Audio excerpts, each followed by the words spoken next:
The eight diphthongs used in English, from I to here.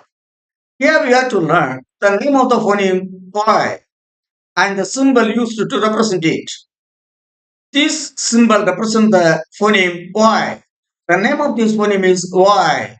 It is a long phoneme. As there is no letter in English to represent this phoneme, I have done it using my tongue. Example, at the beginning of the syllable, O-I-L, oil, oil, O-I-N-K, O-I, oil, ing, ik, oing, O-I-N-G-M-E-N-T, O-I, oil, in it, oin, and in it meant ointment.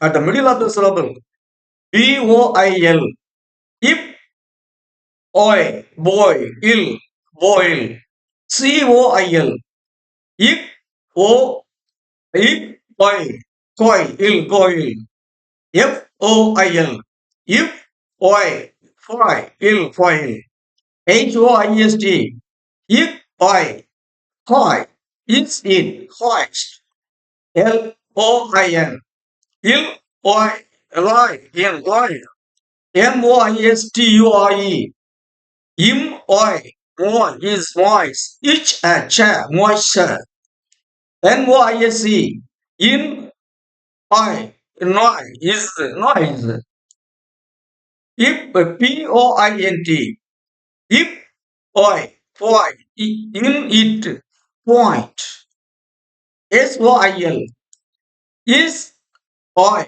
soil, ill, soil, T-O-I-L, if,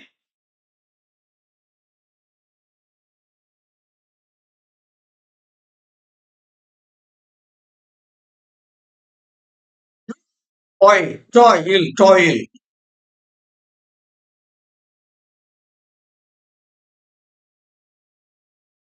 At the end of the syllable, B-O-Y, if, oil, boy, C-O-Y, if, oil, koi, J-O-Y, ich, oil, joy, T-O-Y, if, oil, toy. Generally, O-I-O-Y represent this letter.